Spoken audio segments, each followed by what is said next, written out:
Hello, sir. Yes, you're speaking to Thorin here on the esports advertisement hotline. Yes, right. Right, I see. So you're unhappy with the coverage from your previous fantasy and betting service and you're looking to change? No, I can take care of that for you today. Okay, maybe I should run you through a few of their features so you can decide what package works best for you. Great. Okay, so starting out, we have the Penniless Pleb package. Very popular in certain parts of the world. Yes, this is where you can enter fantasy contests for free, but with a chance to win skins as prizes. Yes. So you saw that when they were running my fantasy pool for the major. Okay. And then we have the Big Boys fantasy package, where for a fee, you can enter numerous fantasy packages. Yes, you're going to actually have to have some skrill and some balls to get on those ones, sir. Yes. Finally, we have a range of betting options which allow you to compete at varying odds and win real money for real money ventured. Yes, sir. Yeah, just like traditional sports betting. In fact, they have similar licenses at esports pools to operate in the countries they offer those services in. So you're going to take the third package. Excellent choice, sir. Okay, can I just take your initial and surname to start with? Okay, so that's A Pleb. Lovely. With Astralis managing to take their full five-man roster to the major, but failing to make it to the playoffs for the first time in history, now seems like a pretty good moment, a pretty appropriate moment, to look back on what they were able to accomplish last year. Because I feel as though they're a team that, due to recency bias and due to the fact they didn't win a big title for the last 8 months of the year, did end up getting overlooked in favour of SK Gaming, of FaZe, teams who actually, in terms of five-man lineups, they compare very favourably to. I mean, it's not their fault that FaZe and SK made player changes. Now, yes, not making a change themselves in terms of Astralis may have cost them a chance to win more titles, but I think ultimately what allowed them to win out in terms of consistency. They managed to have way more top fours. So often they were able to get deep in tournaments and have a chance to win tournaments, even if they, on most occasions, did not in fact do so. I also think it is worth looking at the latter part of the year where they managed to perform incredibly with stand-ins, showing an ability to adapt and to pivot their structure, which is very underrated because they were a team with their original core five who actually were considered at times predictable, or a team that you knew how they would play, and therefore a lot of people would think if you take any part out of that team, and especially the star player and device, it's going to collapse, that the structure won't hold. But as we saw with Na'Vi when Guardian had his wrist injury, they were still a great team. They were still able to make finals and semi-finals, and they were still contending for championships even without that key piece. So Astralis over 2015 attended 15 LAN tournaments, and I'm not counting the ELEAGUE Clash for Cash because that really was just an exhibition tournament.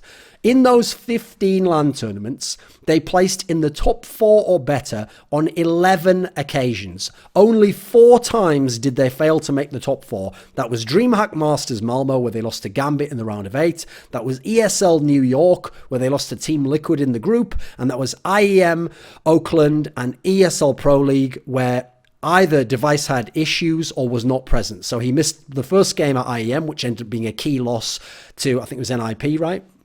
That stopped them from getting out of the groups. And then he was entirely absent at ESL Pro League, where they actually had to have Rubino stand in for them instead. Now, of those 15 LAN tournaments, they played 12 of them with device. At those 12 tournaments, they won twice. They won the ELEAGUE Major, they won IEM Katowice. They finished top 4 on 2 occasions. They made it the final rather on 4 occasions. There we go. So as well as winning those 2 tournaments, they made the final of Star Series Season 3 and the E-League Premier. They overall, out of those 12 events, managed to finish top 4 on 9 occasions with device. Now, the 3 times that they made it to a LAN tournament without device were interesting enough in themselves, because you'll notice that when I said there was only 4 times they didn't make top 4, only one of those events was where they entirely used a stand-in and didn't have device at all. So that means in a bunch of occasions, they had a stand-in, but still finished top 4 at big international events. So the Blast Pro Series, They had to use Dennis, the Swedish player, formerly of Fnatic and at that time of Godsent, and they managed to finish second. And in fact, were one round from winning the tournament. They had gone undefeated in the group stage against the best teams in the world. Remember, that tournament invited something like 6 of the top 7 teams in the world. They beat SK Gaming and FaZe during that group stage, and then they won the first map, and they lost the second map, and on the third map, they were at championship point, one round from winning the tournament with a stand-in. Then they had to go to ESL Pro League Season 6. This was the tournament where they first used Rubino, and they didn't manage to get out of the group. They ended up having 2 of the top 4 teams in their group, and the 3 that actually got out. They actually were still reasonably close to getting out. They lost in overtime to Team Liquid, and they lost 13-16 to Hellraisers, who were one of the surprises, one of the revelations of the event. Then they went to finish the year to ECS Season 4 finals, where again they took Rubino, and this time, second event using Rubino, they managed to make top 4 at this tournament from a mega stacked group, one of the most stacked groups I've ever seen. And in that group, they beat the best teams in that group. They beat Cloud9 on Train, one of Cloud9's best maps. And a map, by the way, that usually was defined by Device's play on both sides for Astralis. Then they beat FaZe on Overpass, the map that arguably FaZe is the best team in the world on, and who generally dominate opponents on that map. When they got to the semi-finals, they took a map from Mouse Sports, the same team that were close to winning the tournament themselves, and again were a revelation at this tournament, even though we had seen hints of what they were capable of before. They just never made the deep runs in the past. Now, those accomplishments are amazing with Device, with the full lineup, and even with the stand-ins. Then you look at the players they had. Let's go around the players of Astralis. So you have to start at the top, the tip of the spear, Device. Now, what's amazing about Device is he showed incredible consistency in numbers across the year, doing something new. Like, yes, in past years, he had been a hybrid AWP on certain sides or certain maps he would AWP. In 2016, he AWPed a lot, but he AWPed in a very different way under Karrigan and was much less part of the system and much more just a free player who was given a lot of autonomy as a star player to kind of do what he wanted, as many of the players were, because that's more Karrigan's style. When Glaive came in, though, and this is the key detail, Glaive turned everything around and has adapted over the year. So it's not just that he brought in this great system that made them one of the best teams and gave them all these finals at the end of 2016 and then coming into 2017, and that, yeah, he gave them a great map pool. Look at how they adapted over the year. That's one of the things that's very underrated about Astralis. Think about how their pick-ban focus was actually a bigger issue for them than their strengths or individual peaks. I point out, I think playing Astralis and Mirage and not emphasizing maps like Cash and Nuke, actually, I personally think ended up hurting Astralis at some of these tournaments when it got deep versus the best teams in the world on those maps. But that's one of the few things you can say is a flaw about Astralis over 2017. Their strengths in terms of as a team or in terms of individual peaks didn't stop them from making top 4 all these tournaments and being in with a shout of winning these competitions.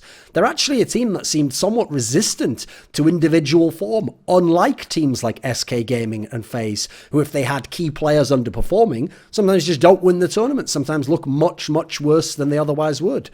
So Glaive has to get a lot of the credit for that, being able to adapt, being able to change his team's focus, being able to keep the system updated, not just keeping the system running and maintaining it. Then you got to go to Dupree, a guy who used to be one of the star players with Device, and this year, as I made the point in my article that I'll link in the description, actually had to start out being more of a role player, had to give up his star role to Kirby, had to start learning more of a new role, more of a lurker, less the direct entry guy, less the star entry who has a lot of say over what he does, someone who's part of the system with the Zipniks, with Glaive, who's the base, and then it's the others that get the autonomy. And quite frankly, he showed amazing versatility over the year, doing it from a new role, from a new position, and then later on in the year, switching it up entirely, pivoting into becoming the primary AWPer, and looking really good doing that, quite frankly. So what a great year for him. Then you look at Zipniks. I actually think Zipniks in this team should just be called Old Reliable, because you just know, give this guy enough chances, he's going to win clutches. Put this guy in a tough bomb site spot on a hard map versus the best teams in the world. He's going to get his kills. He's going to make his comms. He's going to position intelligently. He's going to stay alive. He's going to hold the site. He's going to give his team the opportunity or the call or the play that allows them back in to have a chance to do it. If he doesn't, if they go to the other site, he's going to rotate in. He's going to give himself the best chance to mathematically win the clutch. He's going to win a lot of those clutches. He's going to be actually a guy who gives your team a lot of confidence because you don't feel like you're out of it as long as he's alive in a clutch round situation. Then you got to look at the guys they brought in, obviously, as the standings. So Kirby, I won't say too much about. He's a young player. He had a very good beginning of the year. Then he kind of tapered off as the year went on. He started to develop back into an impact player. And later on in the year, maybe had his issues. He's one of the players I think individually, form-wise, actually did take much of a hit, but you still saw them making top 4 all the time. But look at the guys they brought in as standings. They brought in Dennis, a guy who had been looking fucking terrible in Godsent, and who'd been very good in Fnatic, but we're talking like 6 months, 9 months, a year prior when he'd looked very good. Still a decent player in Fnatic, but much more degraded in terms of star power. He comes into Astralis, they adapt, they give him good roles. Suddenly, the star power's right there. He's playing with so much confidence. He's dropping MVP level numbers. He's back on the pistol rounds. It's like the Dennis of old was brought back to life.